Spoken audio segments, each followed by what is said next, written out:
Have you ever heard a little girl sing a song that could break a billionaire's heart?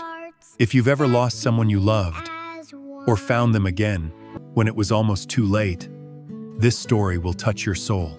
Watch till the end, and tell us where are you watching from tonight. Your comment might just remind someone that love, no matter the years, always finds its way back. The spotlight at the Dallas Dreams talent show burned like a miniature sundae. 7-year-old Lila Monroe stepped into it, her white dress trembling with every heartbeat. The microphone was too tall, the crowd too big, but her eyes wide, blue, and steady searched the darkness with a courage that didn't belong to a child. "This song," she said softly, "is for my sick mommy." From the front row, Ethan Cole checked his watch. The CEO of Cole Dynamics wasn't used to sitting still for community events, but his PR team had insisted. His company had donated $200,000 to the show, and his presence would photograph well. He planned to stay 20 minutes, clap politely, and leave before anyone noticed. Then the girl began to sing, "Eternal Hearts That Beat as One Under the Same Bright Shining Sun." The notes floated through the theater, pure and haunting. Ethan's phone slipped from his hand and landed on the carpet with a dull thud. Every muscle in his body went rigid. Those lyrics. His lyrics belonged to a song he had written 8 years earlier with the only woman he had ever loved. Sarah Monroe. She'd vanished one night without explanation, leaving him a single line on a scrap of paper. "You'll thank me someday for leaving." He never had. Now that same melody was rising from a child's throat, word for word. Ethan stared at her, breathless. The tilt of her head, the fragile wrists, the way she reached for the high notes, it was all Sarah. But there was something else too, a resemblance that hit deeper than memory. The jawline, the faint sprinkle of freckles near the left ear. His own. Backstage, Sarah Monroe pressed one trembling hand to her chest. The chemo made her bones ache, but pride pushed through the pain. She'd ironed that thrift store dress until midnight, stitched tiny pearls along the collar to make it special. Watching her daughter step into the light felt like seeing hope itself walk on 2 feet. The audience leaned forward, captured. Lila's voice carried more than music. It carried prayer, grief, and belief in something good. Surviving. A hush fell over the crowd. Even the restless teenagers stopped whispering. For Ethan, the theater blurred. He was back in that tiny apartment years ago. Cheap beer, cold pizza. Sarah's laughter echoing off the walls as she strummed her old acoustic guitar. They'd written Eternal Hearts together during one of those reckless nights when they believed love could fix anything. He'd gone on to build an empire. She'd disappeared into silence. And now, impossibly, their song was alive again through a child who could only be theirs. The last note quivered like a held breath. Then came thunderous applause. People stood, cheering, wiping tears. Judges nodded to each other, whispering, "Winner." Lila curtsied shyly and smiled at the audience, her cheeks flushed. In that moment, Ethan Cole, billionaire, perfectionist, master of self-control, was just another man undone by a child's voice. He applauded too, but his hands shook. Behind the curtain, Sarah ran to her daughter. "You were beautiful, baby," she whispered. "Your daddy would be so proud." Lila looked up with sleepy excitement. "Do you think he heard me?" Sarah swallowed the ache in her throat. "I think," she said carefully. Somehow he did. Ethan sat frozen as the next act stumbled through a dance routine. He couldn't stop replaying the song. The timing fit. The child looked 7, 8 years since Sarah left. The math was merciless. He pressed a hand over his mouth, a wave of realization crashing down so hard it almost hurt physically. When the show ended, he left without speaking to anyone. Outside, Dallas shimmered under humid April air. He didn't call for his driver. He needed the night, the city, the sound of his own footsteps to think. Somewhere between Elm Street and the parking garage, he stopped, leaned against a light pole, and tried to breathe. 8 years of searching for answers, and tonight a 7-year-old had given him one. He started to reach for his phone, then remembered he'd dropped it. Cursing under his breath, he turned back. But before he could move, a vibration hummed in his pocket. He must have picked it up without thinking. The screen glowed with an unknown number and a message that chilled him. "You looked like you'd seen a ghost tonight." He typed quickly. "Who is this?" No answer. Then, after a pause, 3 words appeared. "She still sings your song." Ethan spun around, scanning the street. Just a few theatergoers, a taxi, the glow of a taco truck at the corner. Nothing unusual, and yet he felt watched. Inside, Sarah and Lila waited for their rideshare. The stage manager, Frankie Dawson, stopped by to hand Lila a ribbon.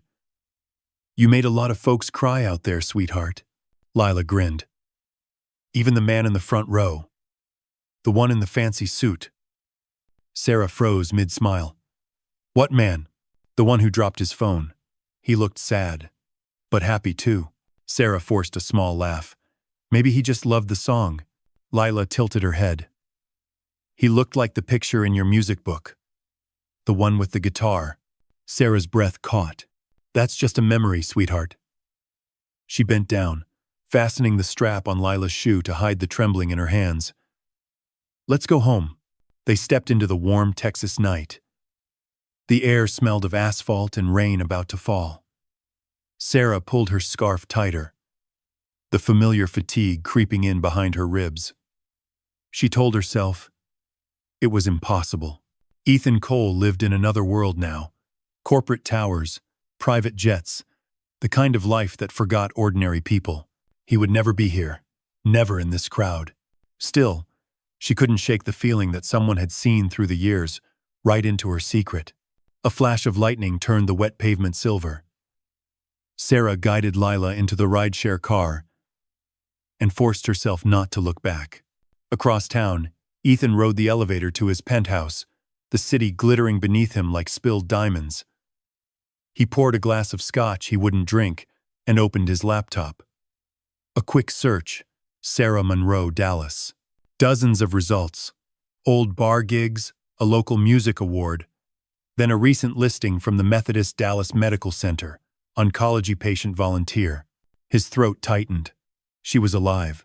He zoomed in on the tiny profile photo, a woman wearing a headscarf, smiling faintly, her eyes weary but unmistakably hers.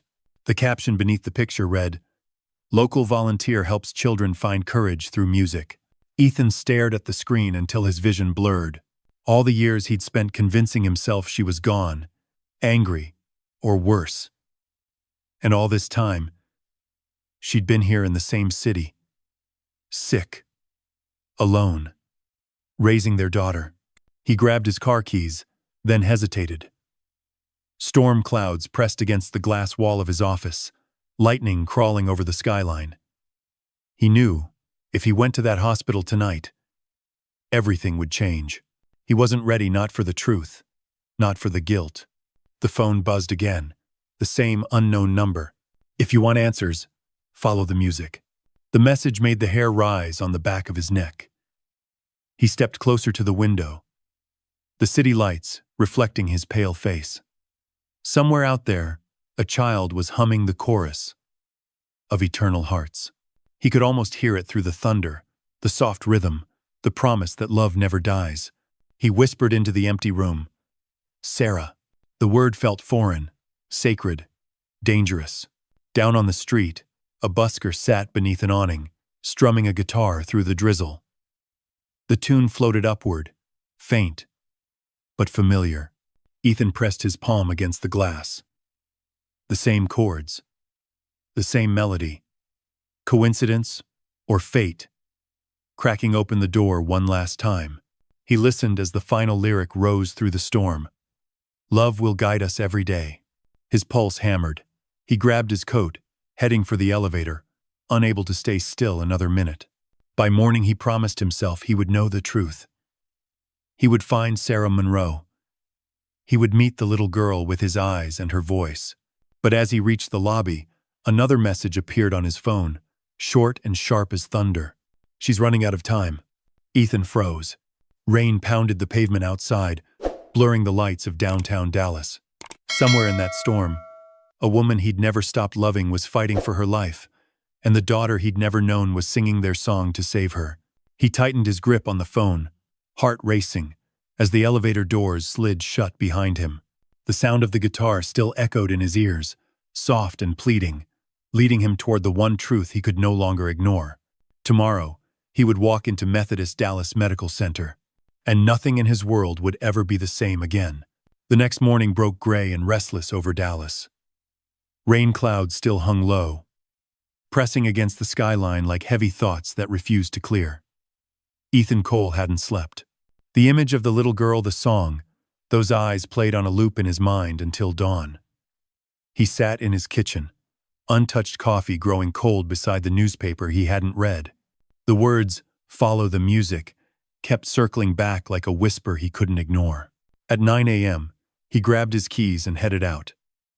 His driver, Mark, gave him a startled look.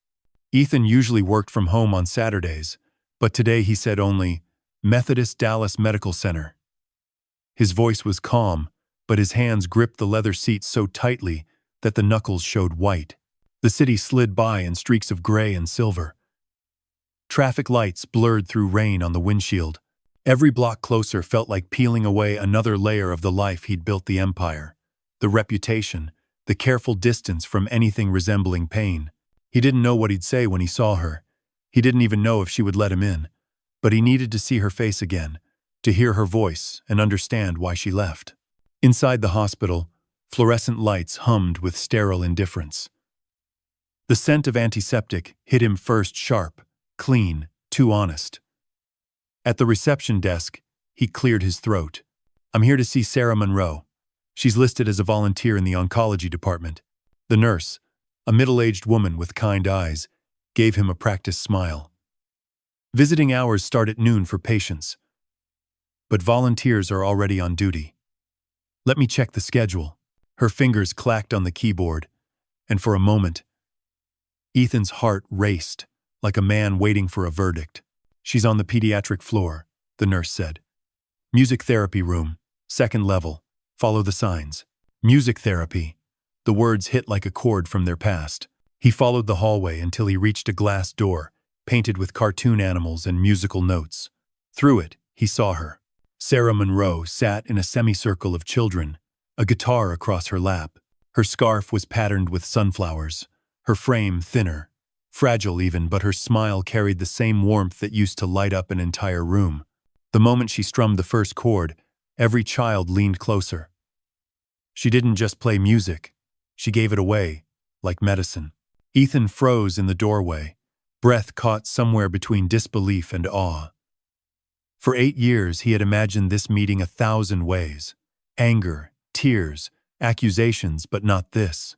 Not her laughing softly with children whose heads were bald from chemo, not her voice soothing fear with melody.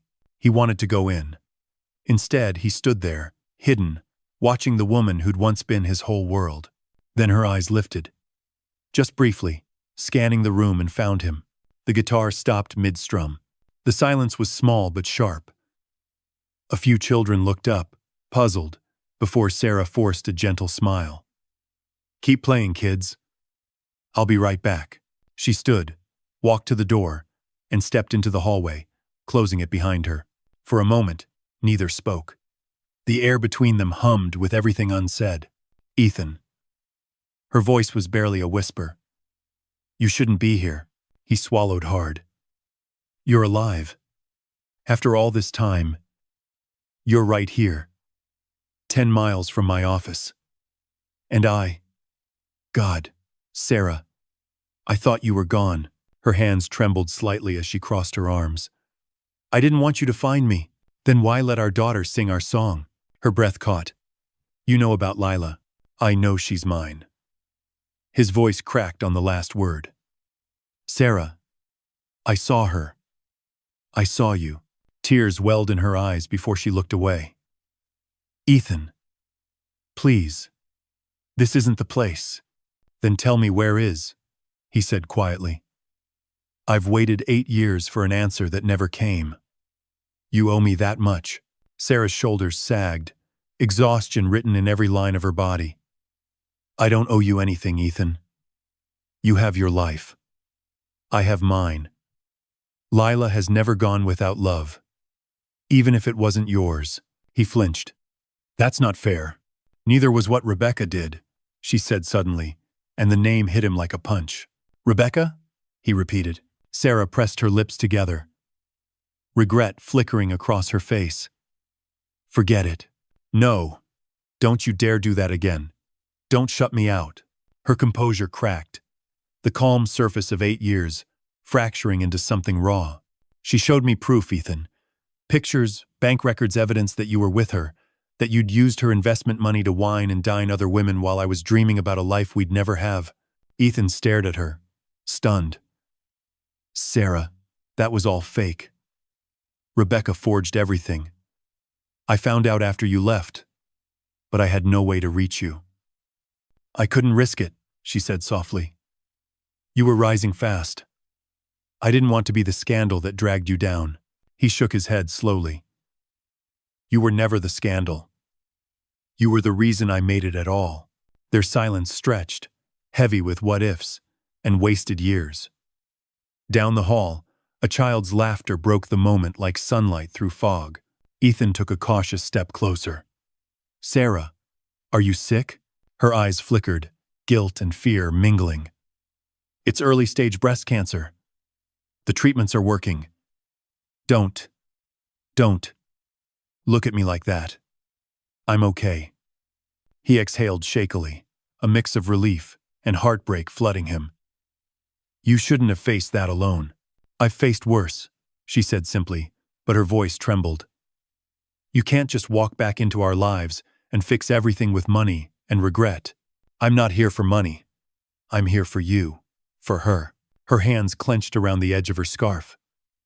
Lila doesn't know who you are. Then tell her. Not yet. She looked away, blinking fast.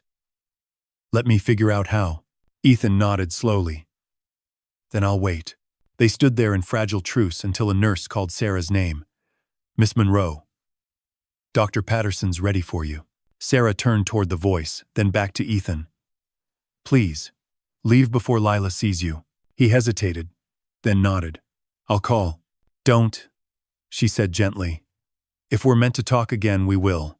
He wanted to argue, but something in her eyes, fear, hope, maybe both stopped him.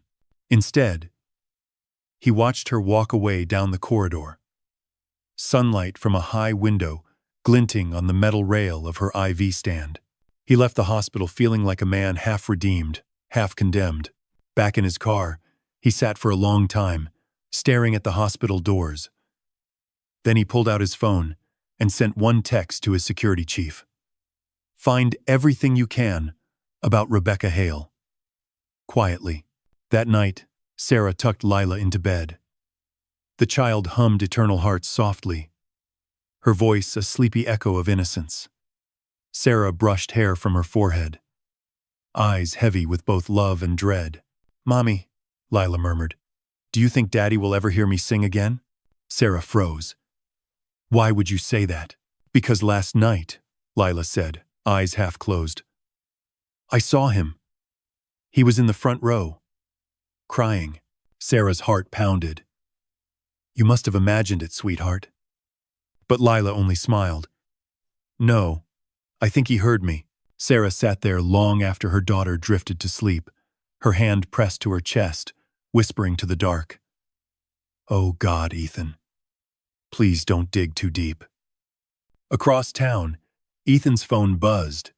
His investigator's message appeared on the screen. Rebecca Hale. Current position. Vice President. Technova Industries. Moved to Dallas 6 months ago. Beneath it, a photo loaded Rebecca, smiling at a charity gala, champagne in hand. Her arm linked with the senator's. Ethan's jaw tightened. So you're still here.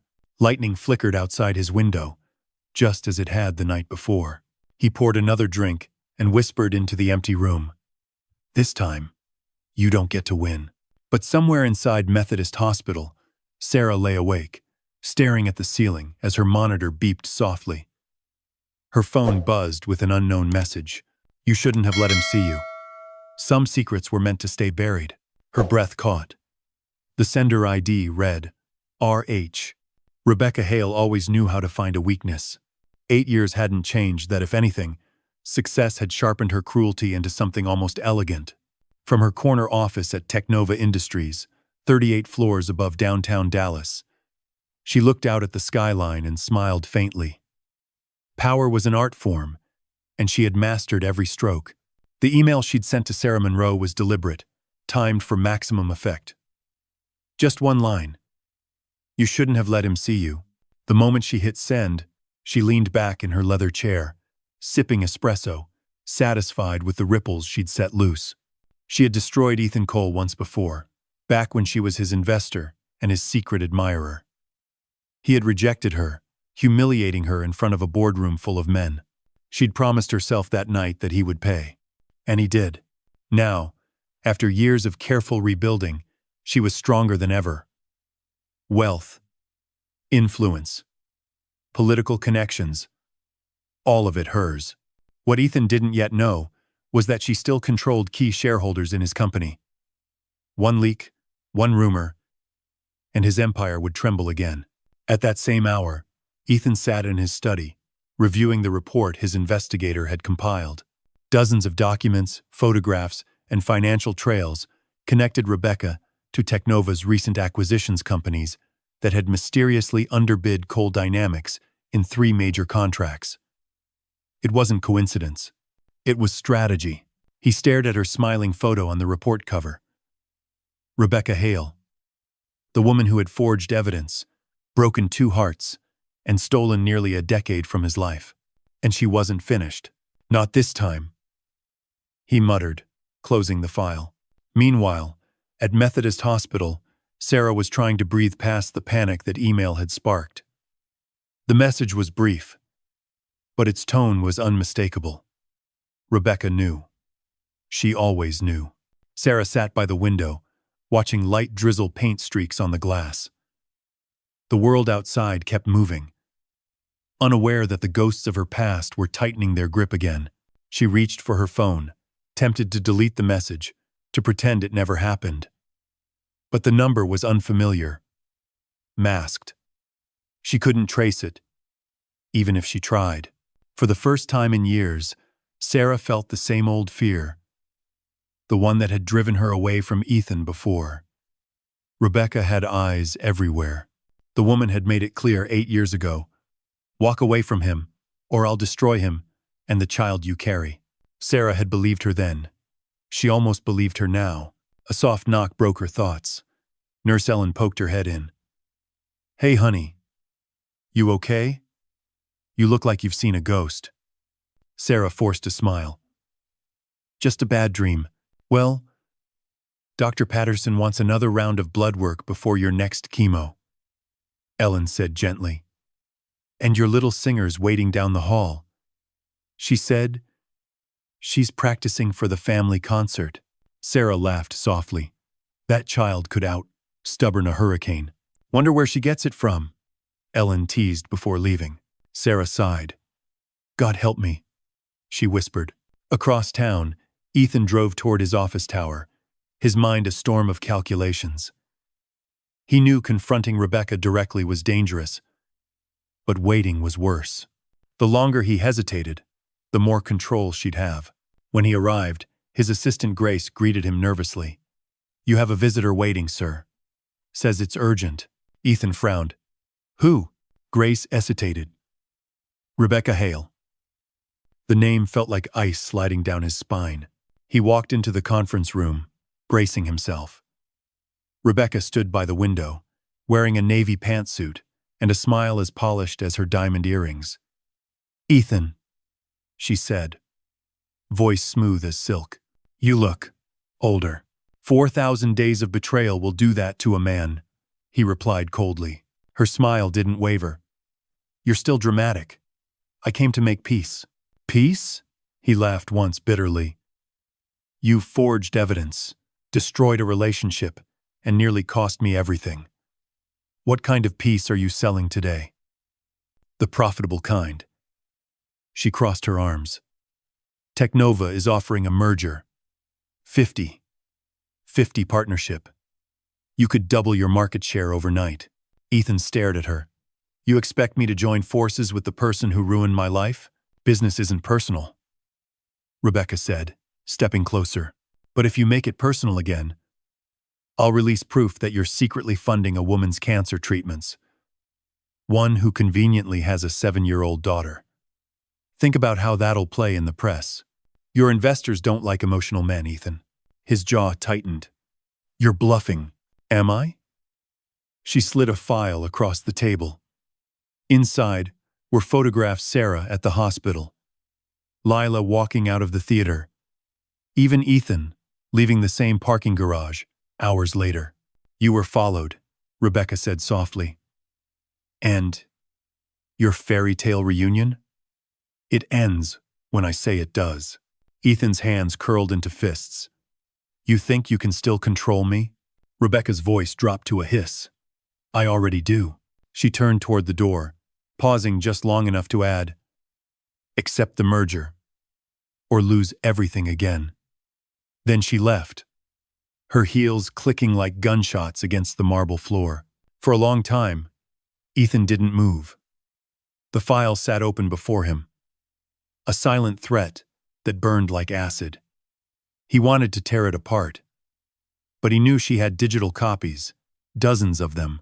Rebecca always planned 3 moves ahead. By sunset, the city had turned gold and gray. Sarah sat in the hospital garden, a blanket wrapped around her shoulders, watching Lila chase a paper butterfly one of the volunteers had made. For a moment, the world seemed almost gentle. Then her phone buzzed again. Another message. This one from an unknown number. If you want to keep her safe, tell him to walk away. Sarah's fingers went numb. She looked across the courtyard instinctively, as if expecting to see someone watching. But there were only nurses, families, and the faint hum of traffic beyond the hospital walls. Ethan called that night, his voice raw with anger. Rebecca came to my office. She knows about you, about Lila. Sarah, what else has she done? Sarah closed her eyes. Too much. We can go to the police. No, she said quickly. You don't understand. She has friends in high places, lawyers, politicians, investors. If we push her, she'll burn everything, including us. Ethan was silent for a moment. Then we fight smart. I'll find a way. Promise me, Sarah whispered, voice trembling. Promise me you won't make her angry again. I can't promise that, Ethan said quietly. But I can promise this. She won't touch you or our daughter again. Sarah didn't answer. She ended the call, her pulse racing. Then, for the first time, she noticed a red light blinking faintly in the corner of her hospital room, a camera lens hidden near the vent. Her stomach dropped. Someone was watching. The blinking red light pulsed like a heartbeat in the corner of Sarah Monroe's hospital room. At first, she thought it was a trick of exhaustion. But when she stood on the chair and looked closer, her stomach turned. A camera, small, black, almost invisible, was tucked behind the air vent. Her hands trembled. She glanced toward the door, half expecting someone to walk in. The hospital room suddenly felt smaller, like the walls were listening. She ripped the device out of the vent and stared at it. There was no hospital logo, no serial sticker, just a faint engraving on the back. R.H. Sarah's breath caught. Rebecca, she whispered. For a moment, she couldn't move. It wasn't just paranoia anymore. Rebecca really was watching her, tracking her, maybe even recording her conversations with Ethan. Panic clawed at her chest. If Rebecca had eyes in this room, what else did she know? She shoved the camera deep into her purse, just as Nurse Ellen walked in with a clipboard. You all right, honey? You look pale. Sarah forced a smile. Just a headache. Ellen frowned. You want me to call Dr. Patterson? No, Sarah said too quickly. I'll be fine. I think I just need some air. Ellen nodded slowly but didn't push. All right. Just don't overdo it, okay? As soon as the nurse left, Sarah slipped down the hallway, clutching her purse. Every fluorescent flicker above her head felt like a spotlight. She ducked into the staff elevator and pressed the button for the basement. When the doors closed, she finally allowed herself to breathe. In the dim hospital storage level, she found an old computer workstation near the maintenance room. She plugged in the tiny camera, praying it wouldn't need a password. The screen blinked to life one folder, labeled simply, Live, Feed. She clicked it. Dozens of video thumbnails filled the monitor. Her own room. The pediatric wing. Even the music therapy space where she taught children to sing. Each clip time-stamped. Each one recorded from different angles. Sarah's pulse quickened as she clicked the most recent file. There she was sleeping, pale under hospital lights. The angle shifted, zooming in on her face, her chest rising and falling. And then Lila appeared, creeping in quietly at dawn, curling up on the chair beside her mother's bed. Sarah's eyes filled with tears. It wasn't just surveillance. It was invasion. Rebecca had been watching their lives. Her trembling fingers found a flash drive in the desk drawer. She copied everything. Halfway through the transfer, footsteps echoed down the hall. Heavy, deliberate. She froze. A shadow stretched across the wall before her. "Miss Monroe," said a low voice. "You shouldn't be down here." Sarah turned. A tall man in hospital scrubs stood in the doorway, a security badge pinned to his chest. But something about him felt wrong. His smile too sharp, his tone too familiar. I was looking for the restroom," she said quickly. "Down here?" he asked, stepping closer. "Basement's off limits." Sarah's hand tightened around the flash drive in her pocket. "I got lost." He looked at her for a moment, then smiled without warmth. "Let me walk you back." Her mind raced. His badge said, M. Grant. The name meant nothing, but the small earpiece in his right ear did. He wasn't hospital staff. They rode the elevator in silence. Sarah's heart hammered. She didn't dare look at him. When the doors opened on her floor, she mumbled thanks and walked toward her room, but before she entered, she glanced back. He was still watching her. That night, Ethan couldn't shake the unease gnawing at him. He'd called the hospital twice, no answer. Sarah's phone went straight to voicemail. He poured another cup of coffee and stared at the photographs Rebecca had left in his office. If she was threatening Sarah again, he couldn't wait for proof. He needed action. He called his head of security. "I want eyes on Methodist Hospital tonight." Discreet. Full sweep of the oncology wing. Look for anything unusual. Cameras, personnel changes, new hires. Send me updates directly. "Got it," the man replied. Ethan leaned back, running a hand through his hair. He'd faced mergers, lawsuits, and market crashes, but nothing terrified him like the idea of Sarah and Lila in danger. He should have told her to come with him when he had the chance. Meanwhile, Sarah lay awake, clutching the flash drive under her pillow. Lila was asleep beside her, tiny hand resting against her mother's arm. The rhythmic beep of the monitor was the only sound in the room. Every time the hallway lights flickered, Sarah imagined Rebecca watching from somewhere unseen, waiting to strike. Near midnight, her phone buzzed. No number. Just one message. "You shouldn't have touched my camera." Sarah's blood ran cold. Her eyes darted to the vent empty, but the sense of being watched grew unbearable. She slid off the bed, crept to the window, and pulled the curtain shut. Another message arrived. "You've kept my secret long enough, Sarah. Now it's time Ethan learns the truth." Her trembling fingers typed back, "Leave us alone." No reply. She stayed awake until dawn, staring at the door. Across the city, Ethan's phone buzzed just as he was about to fall asleep. It was his security chief. "Sir, we found something." Ethan sat up. "What?" "Unauthorized surveillance devices in 3 hospital rooms. One belongs to a Sarah Monroe." Ethan's pulse spiked. Pull the footage. Who planted them? The man hesitated. We're still checking. But there's something else. The hospital's night guard, Marcus Grant, vanished an hour ago. His security clearance was fake. Ethan's voice hardened. Find him. And protect her. He ended the call, his mind already racing through worst-case scenarios. In the hospital, dawn light crept through the blinds. Sarah stood by the window, exhausted but determined. She turned the flash drive over in her hand and whispered, "Not this time." Then the door opened behind her. She turned and froze. Standing there wasn't a nurse or a doctor. It was Rebecca Hale.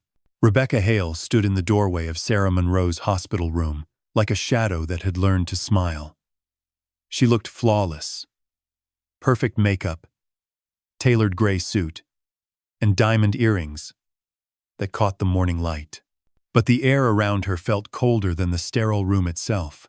"Good morning, Sarah," she said softly. "You look better than I expected." Sarah's body stiffened. "What are you doing here?" Rebecca stepped inside, closing the door with a slow, deliberate click. "You make it sound like I'm a stranger. I paid for this hospital's last charity gala, you know. I could walk into any room I please." "That doesn't answer my question." Rebecca smiled thinly. Still direct. "I almost missed that." She took a few steps closer, heels echoing on the tile. "We need to talk about Ethan." Sarah clenched her jaw. "Stay away from him." "Oh, sweetheart." Rebecca sighed, shaking her head. "You really think you can protect him?" "I protected him for 8 years. From you, from scandal, from himself." "You lied to me," Sarah snapped. "You forged photos, stole my life, and made me disappear." Rebecca's tone stayed calm, almost amused. "And yet, here you are, alive, beautiful, with a daughter who sings. You should thank me." Sarah stared at her, stunned. "Thank you? For what? For destroying everything I loved? For saving you from him?" Rebecca said, her voice dropping to a hiss. "Do you have any idea what he would have become with you around? A sentimental fool. I turned him into a titan." Sarah took a step back, her hand trembling against the bedrail. "You're insane." Rebecca's smile didn't fade. "Maybe. But I'm also right." She reached into her purse and pulled out a small black tablet. With one swipe, a series of video clips filled the screen. Sarah in her hospital bed, Lila playing guitar, Ethan visiting the building the day before. Rebecca tilted the screen toward her.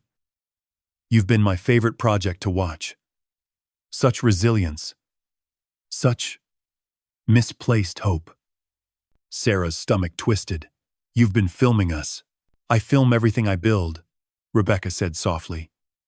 "And I built this." "You need help," Sarah whispered. Rebecca laughed. "Oh, honey, I don't need help. I need closure." She placed the tablet on the bed, the video looping silently between frames of Sarah and Lila. "Here's how this works," Rebecca continued. "You will tell Ethan that you never want to see him again, that the reunion was a mistake, that Lila isn't his." Sarah shook her head, horrified. "I won't lie to him again." Rebecca leaned forward, her perfume sharp and suffocating. "If you don't, I'll make sure every investor, every journalist, and every shareholder knows that the billionaire saint has been secretly bankrolling his ex-lover's cancer treatments and her illegitimate child. The board will bury him. His company will collapse before the quarter's end. You'll take him down with you." Sarah's pulse pounded in her ears. "You can't control everything." Rebecca's eyes glittered. "Watch me." The door suddenly opened. Lila ran in, holding a drawing. "Mommy! Look, I made us." She froze when she saw Rebecca. Rebecca's mask slipped back into warmth instantly. "Well, aren't you adorable?" she said, crouching to eye level. "You must be Lila." "Oh." Lila hesitated, glancing at her mother. "Who are you?" I'm an old friend of your mommy's, Rebecca said smoothly. We used to sing together. Sarah's throat tightened. Lila, sweetheart, why don't you take that to Nurse Ellen? Show her your picture, okay? But I wanted. Please, Sarah said, forcing a smile. Just for a minute. Lila frowned but obeyed, skipping out of the room. The door shut behind her. Rebecca straightened. Pretty child. Shame she looks so much like him. Sarah's control finally broke. Get out, she shouted. If you come near her again, You'll what? Rebecca said quietly. Call the police? Tell them that your millionaire ex was blackmailed by his former investor? You have no proof, Sarah. Only fear. And I've spent years turning people's fear into currency. Her words dripped like poison. Then her expression softened just slightly. It doesn't have to be war. Do as I say, and you'll never hear from me again. Live your quiet little life. Let him go. You'll all be safe. Sarah's voice shook. You're threatening a child. Rebecca leaned closer, whispering, I'm protecting my empire. Without another word, she turned and walked out. The door clicked shut behind her, leaving Sarah trembling so violently she had to grip the edge of the bed to stay upright. Minutes later, Nurse Ellen returned.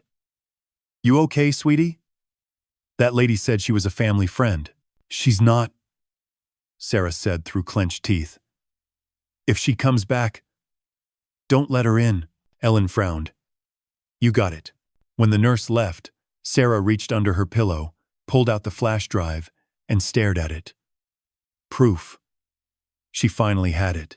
But if she used it, Rebecca would retaliate. And she wasn't sure Ethan could withstand another scandal. Her phone buzzed again. A text from Ethan. I'm on my way. We need to talk. Sarah's first instinct was to warn him not to come. But she couldn't. She needed him to see the truth, to know the kind of danger they were in. She texted back. Be careful. She was here. When Ethan arrived 20 minutes later, security tried to stop him, but he brushed past. His expression was storm-torn fury and desperation. He closed the door behind him, his voice low but shaking. She threatened you, didn't she? Sarah handed him the flash drive. It's worse than threats. She's been recording us, me, Lila, the hospital. Everything. Ethan stared at the drive like it was dynamite. How long? Since the talent show. Maybe before. He slipped it into his jacket. I'll handle this. Ethan, no, Sarah said, grabbing his arm. You can't confront her. She's dangerous. You don't understand what she's capable of. I understand perfectly, he said, his voice low and lethal. And I'm done letting her win. Lila's laughter echoed faintly from the hallway, a sound so pure it made both adults pause. Ethan looked toward the door, then back at Sarah. She deserves to grow up free from this. I know, Sarah whispered. But how? Ethan met her eyes.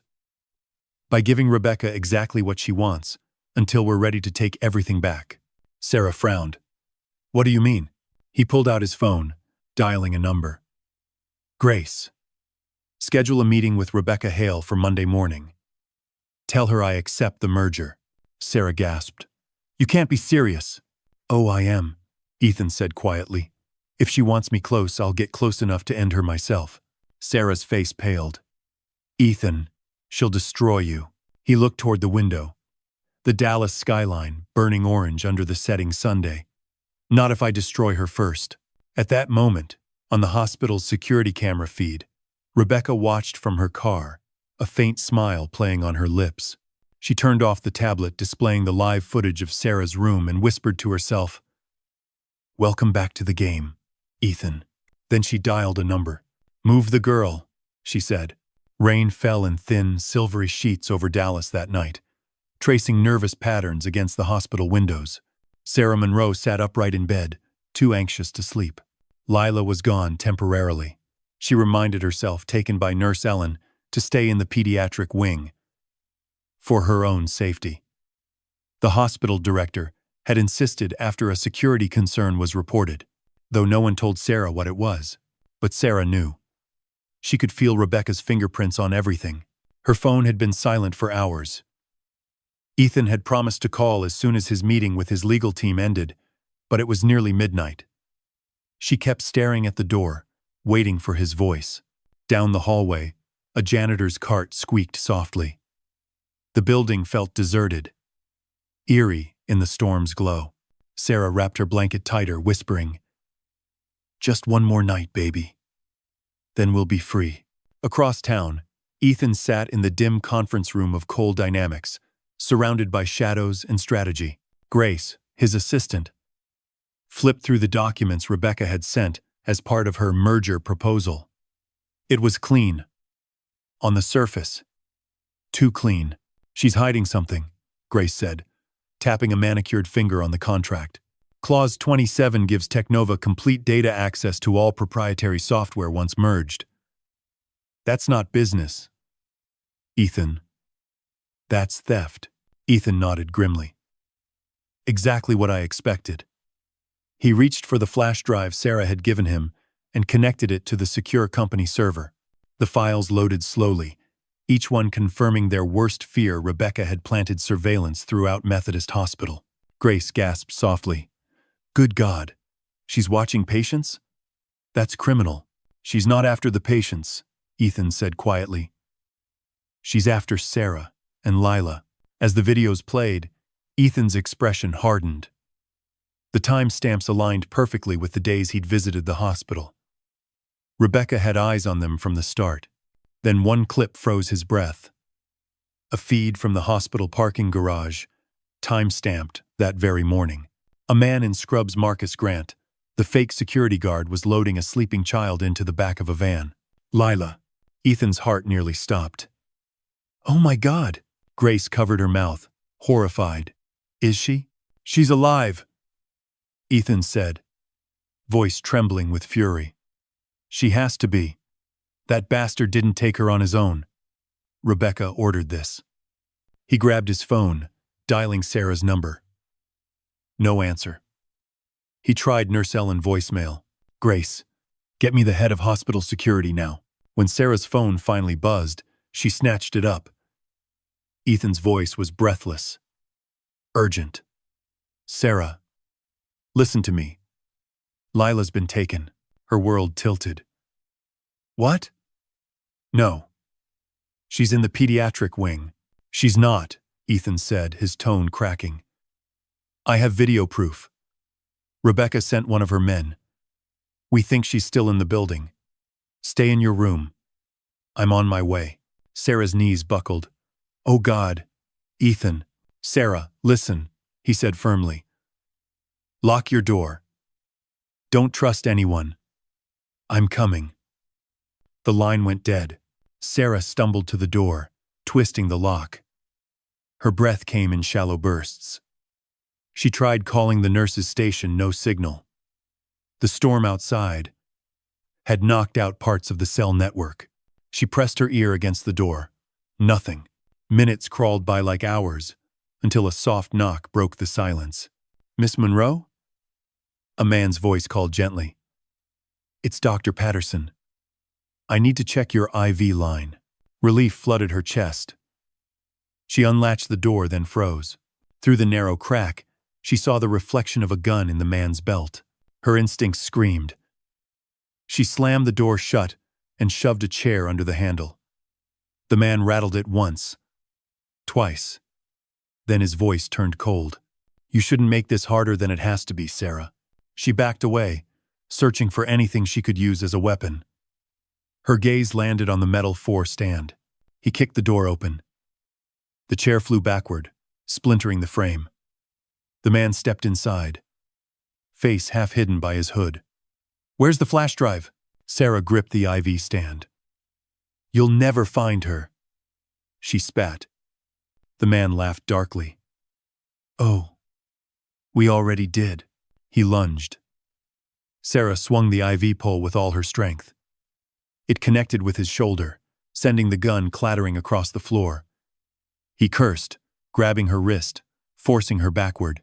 She fought, nails scraping against his arm, but he was stronger. Suddenly, the door burst open again.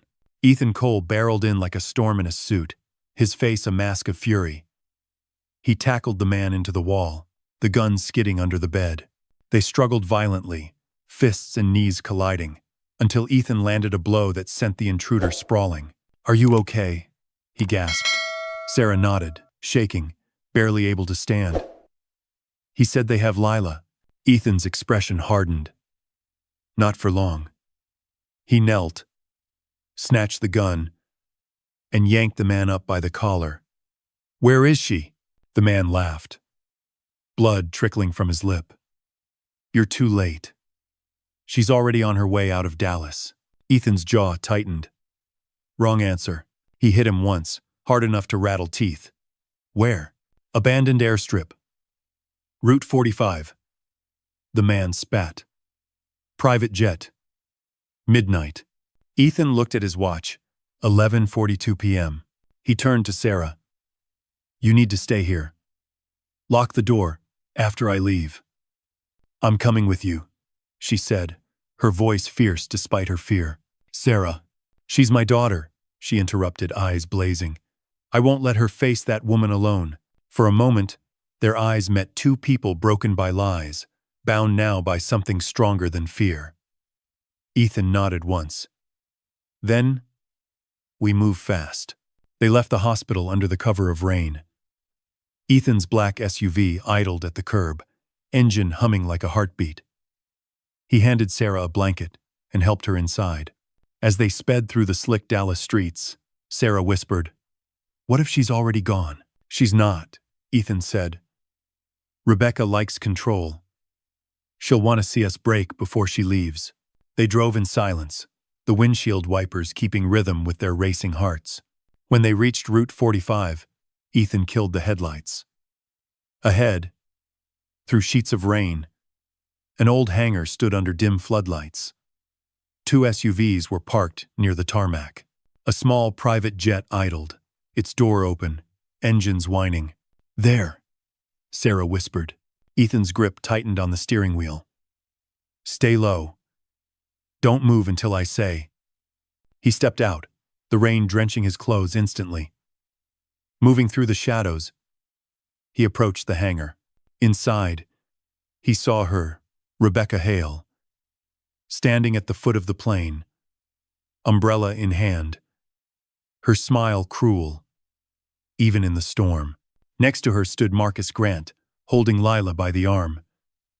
The child's face was pale but dry-eyed, brave, like her mother. Rebecca's voice cut through the rain. "I told you he'd come." Ethan froze. She turned, her red lipstick shining under the floodlight. "Always predictable, my dear Ethan. You never could resist a rescue." He stepped into the light. "Let her go." Rebecca tilted her head. "Oh, I will. After you sign everything I've prepared." Behind her, Marcus shoved Lila toward the plane stairs. The girl cried out, "Daddy!" Ethan's heart cracked. "Lila." Sarah appeared beside him before he could stop her, soaked to the bone but unshakable. "You want closure, Rebecca?" she shouted. "You'll get it." Rebecca's smirk faltered just a flicker. A flash of lightning illuminated the scene. Ethan, drenched and furious. Sarah, trembling but defiant. Rebecca, poised like a queen of ruins. Then came the sound no one expected, a gunshot, splitting the night. Sarah screamed, and the rain swallowed everything. The gunshot shattered the night like a scream that didn't belong to any one person. Lightning flared above the airstrip, blinding white against the storm. The echo rolled through the empty hangar, bouncing off steel and rain. Ethan lunged forward instinctively. "Sarah!" But it wasn't her blood on the ground. Marcus Grant, Rebecca's hired man, stumbled backward, clutching his shoulder. The gun clattered to the wet concrete. For a heartbeat, everyone froze. Lila was crying, Rebecca shouting, Ethan's pulse roaring louder than the thunder. Sarah stood trembling, both hands wrapped around the pistol Ethan had dropped minutes earlier. Smoke curled from the barrel. "You don't touch my daughter," she gasped, her voice shaking but unbreakable. Rebecca's face twisted not in fear, but in fury. "You stupid, desperate woman," she hissed. "Do you have any idea what you've done?" Ethan moved quickly, pulling Sarah behind him. He kept one hand raised toward Rebecca. "It's over, Rebecca. Call off your men." Rebecca let out a sharp laugh, cold and cruel. "Over? Oh, darling. This is where it begins." From the shadows near the hangar doors, two more figures appeared armed, dressed in black. Ethan's heart slammed in his chest. He turned to Sarah. "Get Lila. Run." But Sarah didn't move. Her legs felt frozen, her body anchored in terror. Rebecca's calm returned, the kind that always preceded her cruelty. "You think you can just walk away with your happy little family after everything?" "No, Ethan.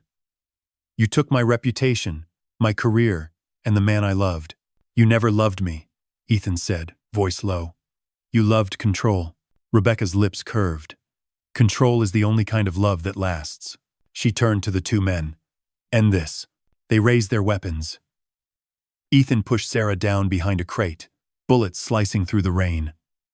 Sparks flew where the metal struck the hangar wall.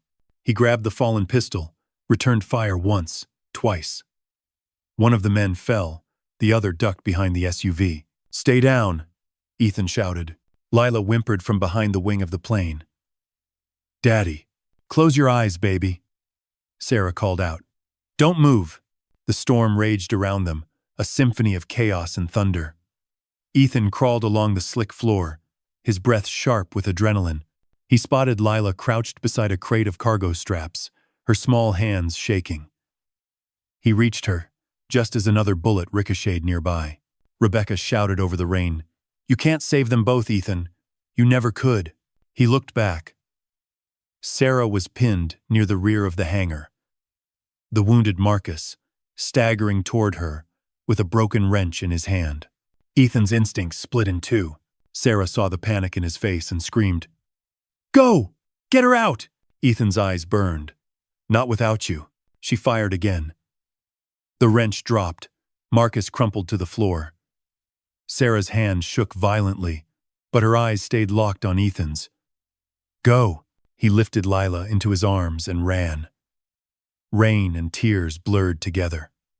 Behind him, thunder rolled, like a heartbeat gone mad. He ducked behind the SUV, shielding Lila from the wind. "Daddy, Mommy's still there," she sobbed. "I know," he whispered, voice breaking. "I'm going back for her." Rebecca's voice echoed over the storm. "You're too late, Ethan. I warned you what happens when you defy me." She grabbed Sarah by the wrist, forcing her to her knees. "All that talk about love, about second chances. How does it feel knowing you'll destroy him all over again?" Sarah glared up through the rain. "You destroy yourself. Every time." Rebecca raised the pistol. "Then let's end the cycle." A deafening crack split the air, but this time, it wasn't Rebecca's gun. A black SUV tore through the perimeter fence, headlights blazing. Two men in tactical gear spilled out, shouting, "Federal agents, drop your weapon." Rebecca spun, firing wildly. The agents dove for cover. Ethan seized the chance. He sprinted back inside, slamming into Rebecca from behind. The gun went flying, landing near Sarah. Ethan pinned Rebecca against the wet floor, his voice low and shaking with rage. "You took 8 years from me. You touched my child. You don't get another second." Rebecca smiled up at him, blood at the corner of her mouth. "And yet you still don't see it, do you?" "See what?" Ethan spat. "I never needed your company," she whispered. "I needed your name." He froze. She laughed softly, even as the agents closed in. "While you were busy playing the hero, I moved everything. Every dollar, every patent, every trace of your legacy under Cole Hale Enterprises. And guess what, sweetheart? I made you sign the merger papers." Ethan's stomach dropped. That contract wasn't symbolic, she finished for him. It was legally binding. The agents reached them, shouting for Rebecca to stay down. She didn't resist. She looked almost serene, like the chaos was her symphony. They cuffed her, reading her rights, while medics rushed toward Marcus's body. Ethan turned to Sarah, drenched and shaking. "Are you hurt?" She shook her head, tears mixing with the rain. "I'm okay. But Lila, she's safe," he said, pulling her into his arms. For the first time in 8 years, the embrace didn't feel borrowed. It felt like home. Sirens wailed in the distance. The agents escorted Rebecca to a patrol car, but she turned her head just enough to meet Ethan's eyes. "You think this ends with me?" she called. "You've built your empire on secrets, and one of them still belongs to her." Ethan frowned. "What are you talking about?" But she only smiled a smile that promised unfinished business and ducked into the back of the car. Sarah's hands trembled. "Ethan, what did she mean?" He shook his head. "She's lying." Yet deep inside, something twisted because Rebecca Hale never lied. Not when she wanted to break someone completely. The agents took statements for hours. Paramedics cleaned Sarah's cuts and checked Ethan's bruised ribs. Lila sat wrapped in a silver blanket, clutching Sarah's hand. "Mommy," she whispered. "Are we going home now?" Sarah hesitated. "Yes, sweetheart, we're going home." But when they finally pulled away from the airstrip, Ethan's phone buzzed.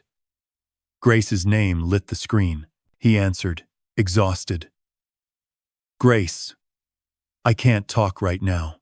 "You need to," she said urgently. "We just got a call from the bank. There's a new authorization code. Rebecca's lawyers filed a claim 3 hours ago. They froze your assets, Ethan. Every account tied to your name." Ethan went still. "That's impossible. She's in custody." Grace's voice cracked. "Not for long. Her bail hearing's been moved to morning."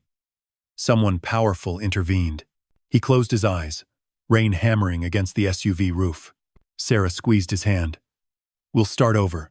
We still have each other." He looked at her, then at Lila, asleep in the back seat. "We will," he whispered. "But first, I'm going to end this." Miles away, inside a luxury holding cell, Rebecca sat calmly on her cot. Her attorney, sleek, well-dressed, and smiling, handed her a phone. "It's done," he said. "By dawn, you'll be free." Rebecca smirked, dialing a number. "Good." When the line connected, she said only 4 words. "Phase 2 begins now." Dawn broke over Dallas, with the kind of quiet that only follows chaos. The city looked peaceful from afar, gold light spilling between glass towers, streets glistening after the storm. But inside Ethan Cole's penthouse, the world was anything but calm. Stacks of documents covered the table, contracts torn open, bank reports scattered like shrapnel from a financial explosion. Ethan paced the room, phone pressed to his ear. "There has to be a way to reverse it, Dan. She forged my signature." His lawyer's voice crackled through the line. "I've already spoken with the board. Rebecca's merger filing wasn't forged. It was authenticated. She used a copy of your signature from previous contracts. It's airtight." Ethan stopped. "You're saying she legally owns half my company?" "Not half, Ethan. All of it. The document lists you as retiring founder, effective immediately. Every account, every patent, every property under Cole Dynamics has been transferred." Ethan's grip tightened on the phone until his knuckles went white. "She did it while I was fighting to save my family." "That's what she does," Dan said softly. "I'm sorry." He hung up without replying. For a long moment, Ethan just stood there, the skyline, staring back at him through the glass. He'd fought for a decade, to build something that mattered, something clean, honest. And in a single night, Rebecca Hale had taken it all. Behind him, Sarah appeared in the doorway, pale but composed. "How bad is it?" He turned, eyes hollow. "She owns everything, even the house we're standing in." Sarah crossed the room, taking his hand. "Then let it go." He looked at her, incredulous. Let it go? Sarah, that company wasn't your life, she interrupted gently. You were my life once. You still are. Lila's future is your life. Don't let her destroy that too. Ethan exhaled slowly, rubbing his forehead. You sound just like you did before you left. Sarah smiled faintly. Then maybe you're finally listening. Her calm was a steady anchor in the storm still raging inside him. What happens now? He asked. We disappear for a while, she said. Start fresh. Somewhere Rebecca can't find us. But even as she said it, a chill passed between them. Because deep down, they both knew Rebecca Hale didn't lose track of people she collected them. Hours later, the courthouse steps buzzed with reporters. Rebecca emerged between two attorneys, immaculate as ever. Cameras flashed. Microphones thrust forward. Miss Hale, is it true you've taken over Cole Dynamics? Were you involved in last night's shooting? Did Ethan Cole assault you? Rebecca smiled with effortless poise. I was the victim of a violent misunderstanding, she said smoothly. Mr. Cole's emotional instability has been a concern for years. My only goal is to ensure his company and his legacy survive this tragedy. Tragedy? One reporter asked. Rebecca tilted her head. You'll see soon enough. She climbed into her car and shut the door. The smile faded instantly. Status update, she said to her driver. The man, Marcus Grant's replacement, handed her a tablet. Phase 2 has been initiated. The girl's school records, hospital files, and DNA reports. Everything's been transferred to your private archive. Rebecca's eyes glimmered. And the mother? Under surveillance, as ordered. She leaned back, satisfaction curling her lips. Perfect. When the time's right, we'll remind the world that little Lila Monroe isn't who she thinks she is. The driver hesitated. Ma'am, forgive me, but what is she? Rebecca smiled faintly. She's leverage. Meanwhile, Ethan, Sarah, and Lila drove south toward Austin, trying to leave Dallas behind them. The city receded in the rearview mirror, like a wound slowly closing. Lila sat between them, holding the stuffed penguin Ethan had bought her that morning from a gas station. Is the bad lady gone now? She asked.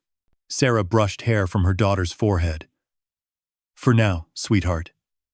But we're going somewhere new. Somewhere safe. Will Daddy come too?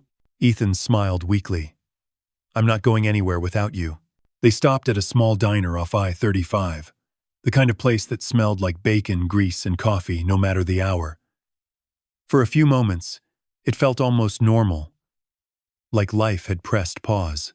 Sarah watched Ethan cut pancakes for Lila, the way his big hands trembled just slightly when he smiled. She thought of all the nights she'd pictured this family breakfasts, laughter, no fear. And now that it was real, it felt fragile, like glass warmed by sunlight. Ethan, she said quietly, when this is over, if it ever is, promise me you'll stop chasing revenge. He looked at her, eyes tired but burning. You really think she'll stop chasing us? Sarah didn't answer. She just reached across the table, fingers brushing his. Outside, across the street, a dark sedan idled. Inside, a man in a suit lifted his phone. They're heading south, he said into the receiver. Rebecca's voice came through the other end. Good. Don't follow too closely.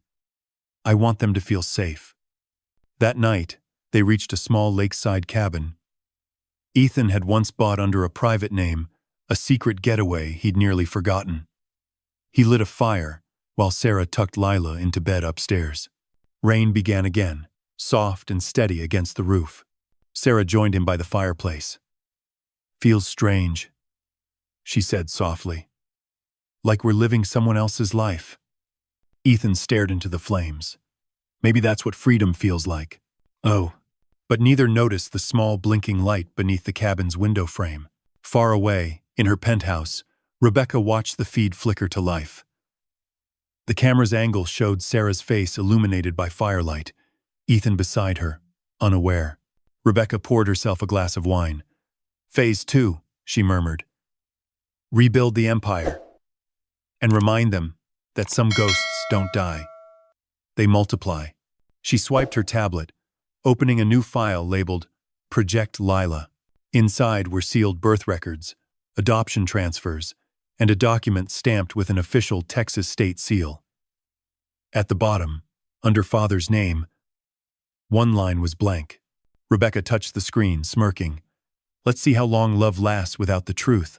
Back at the cabin, Sarah rested her head on Ethan's shoulder.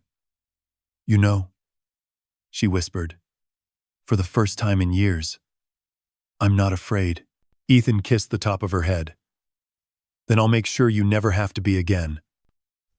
Outside, lightning flashed across the lake, painting their reflections against the glass, 3 silhouettes, framed in fragile peace. But deep in the storm, under the hum of distant thunder, another sound began to rise, a faint hum of engines, the rhythmic beat of rotor blades cutting through the night. Lila stirred upstairs, sensing something before the adults did. She walked to the window, clutching her penguin, eyes wide as the sky lit up. Mommy, she whispered. The bad lady's coming back. Sarah jolted awake downstairs as the faint rumble grew louder. Ethan grabbed his phone, no signal. Outside, a helicopter's spotlight swept over the cabin, flooding the windows in white. Rebecca's voice echoed faintly through the speaker system inside the aircraft, cold and triumphant. You should have known, Ethan. I never lose twice. Who? Ethan pulled Sarah close, shielding her as the windows shattered from the wind pressure. And above the chaos, as glass rained down around them, Lila's small voice broke through it all, steady, clear, unshaken. Daddy. I remember her face. Ethan turned toward his daughter, confusion cutting through fear. What do you mean, sweetheart? Lila's eyes filled with tears. She was there. The night Mommy got sick. The night you left. The realization hit Ethan like lightning. Rebecca hadn't just stolen his company. She'd been there from the beginning. The story, Eternal Hearts. The Texas melody is not merely a tale of love and loss. It's a reflection of what it means to rebuild, to forgive, and to keep faith in the face of betrayal. Beneath the layers of suspense, power, and revenge lies a deeply human truth. That the greatest battles are often not fought in boardrooms or courtrooms, but within the heart. Ethan and Sarah's journey reminds us that success without compassion is hollow, and that even after years of pain, love can still find its way through the cracks of broken trust. The narrative shows how forgiveness is not weakness, it is an act of courage. It teaches us that redemption begins, not when the world forgives you, but when you forgive yourself. For audiences, especially adults who have weathered storms of their own, the story becomes a mirror. It asks, how much of what we call ambition is really fear of being forgotten? How much of what we call control is just the inability to let go? Through Ethan's fall and Sarah's quiet strength, we see that love doesn't need perfection to survive. It only needs truth. Their daughter, Lila, becomes the symbol of hope, the reminder that innocence, music, and faith can still heal what power destroys. Ultimately, Eternal Hearts speaks to the timeless human desire to start again, to build something real after everything false has burned away. It tells us that life's most valuable empire is not made of wealth or reputation, but of moments shared with those who truly see us. It is a story about second chances, about the melody that never dies, and about how even in darkness, love remains the only thing worth saving.